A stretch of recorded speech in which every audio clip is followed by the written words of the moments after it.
महाराष्ट्र की नए वज़ीर आला सुनेत्रा पवार मंगल को मुंबई में एनसीपी के कानून साजों के साथ एक अहम मीटिंग करने वाली है। एनसीपी के 2 धड़ों के मुजवजा इंजमाम पर पार्टी के अंदर से वसी तर मशावरत के बढ़ते हुए मुतालबात के दरमियान ये मीटिंग तलब की गई है। Senior NCP MLA Dilip Walse Patil ने कहा कि इन्हें सुनेत्रा पवार के पार्टी के तमाम एमएलए के साथ मीटिंग के हवाले से एक पैगाम मिला है। ज़राए का हवाला देते हुए रिपोर्ट्स ने इशारा किया है कि तवक्को है कि नायब वज़ीर आला इंज़माम के मामले पर तफसील से बात करेंगी और कोई भी फैसला लेने से पहले वो कानून साजों के इनफरादी ख्यालात को समझने के लिए इनके साथ बातचीत कर सकती हैं। ये मीटिंग इस पस मंज़र में हुई है कि पार्टी के कई लीडर अवामी तौर पर यह कह रहे हैं कि इंज़माम की तरफ किसी भी इक़दाम को हतमी शक्ल देने से पहले इनकी राय पर गौर किया जाना चाहिए।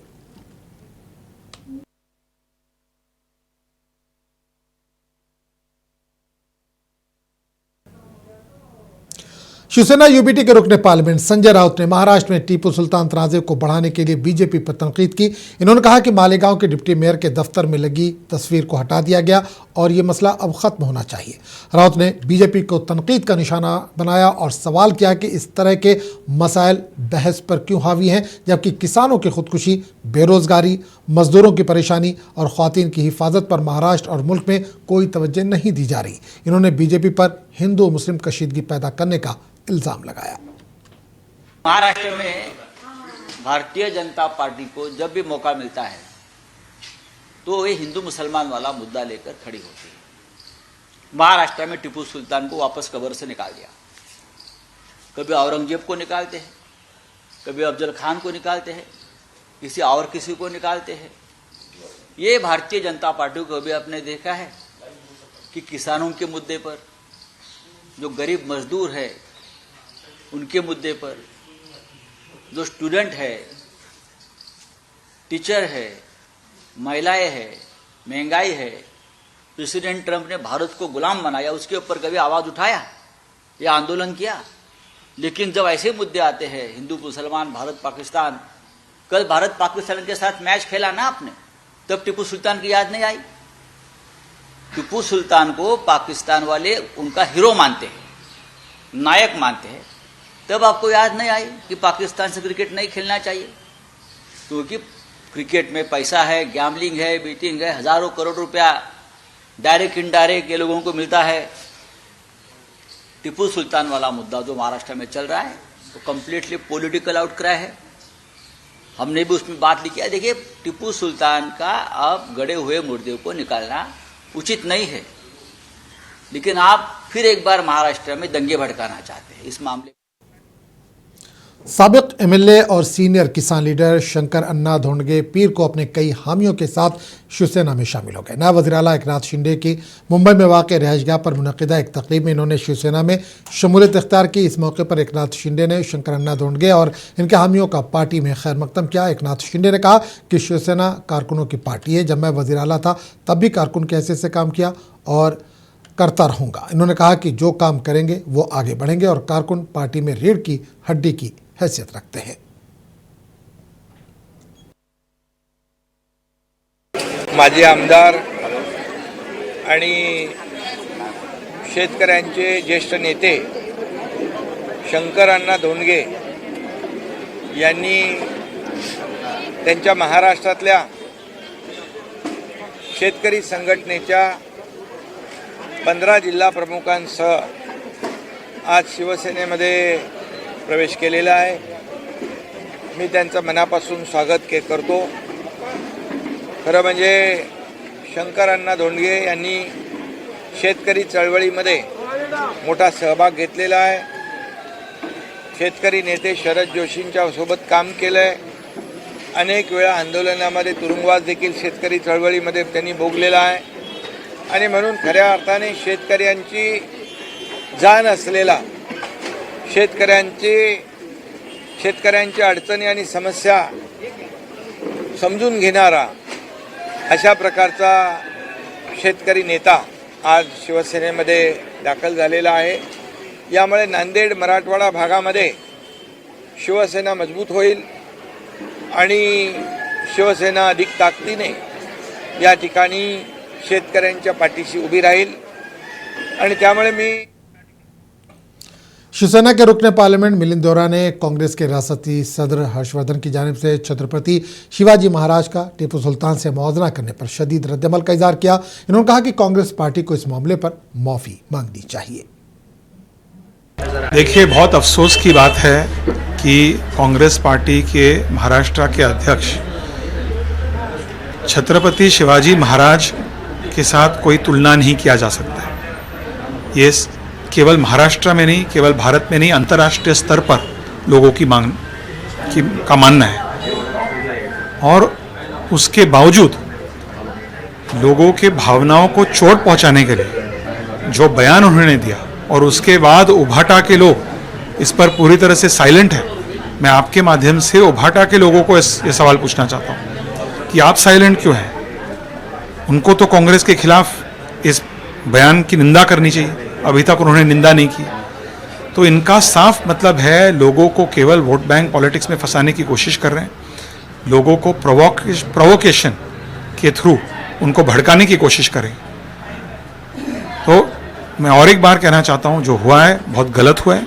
कांग्रेस पार्टी को इस पर अपॉलॉजी मांगनी चाहिए जनता से, और इसके साथ साथ उभाटा को भी अपने क्या बयान है उस बात पर मालेगांव के डिप्टी मेयर की जानिब से अपने दफ्तर में टीपू सुल्तान की तस्वीर आवेजा करने के तनाज़े पर समाजवादी पार्टी के रियासती सदर अबू आसिम आज़मी ने कहा कि मुल्क का एक आइन है। आइन की किताब में तमाम तफसीलात के साथ रानी लक्ष्मीबाई और टीपू सुल्तान की तस्वीर शामिल हैं। देश का एक संविधान है। संविधान की बुक के अंदर आप ये देख लीजिए, रानी लक्ष्मीबाई और टीपू सुल्तान जी का फोटो लगा हुआ है। इनके बारे में सब लिखा हुआ है। और हम अगर देखते हैं अभी तो यहीं पे कुछ लोगों ने टीपू सुल्तान रहमतुल्लाह अलैह की जयंती मनाई थी, सरकार ने उसको रोक दिया था। तो हाई कोर्ट 2024 में बॉम्बे हाई कोर्ट ने परमिशन दिया कि उनकी जयंती मनाई जा सकती है। मेरे पास है, उनके समय में आमदनी इतनी अच्छी थी कि कई जगहों तक की ब्रिटेन से भी ज़्यादा मानी जाती थी आमदनी यहाँ की, भारतवर्ष की। उन्होंने मंदिरों की पूजा और देखभाल के लिए दान दिया, या आप उसको चेक कर लीजिए, आप नेट पे चेक कर सकते हैं आप। उन्होंने मंदिरों की पूजा के लिए दान दिया, देखभाल के लिए, और उन्होंने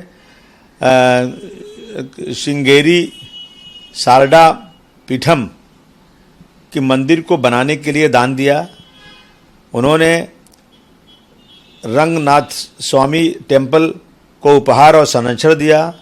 उन्होंने नंजुंडेश्वरा की मंदिरों को कई चीज़ें दान दिया, ये लिखा हुआ है। और सबसे बड़ी बात, उन्होंने भारतवर्ष की रक्षा के लिए जिस तरह से अंग्रेज़ों से लड़ा, मैं समझता हूँ कि हिस्ट्री से उनका नाम कोई निकाल नहीं सकता।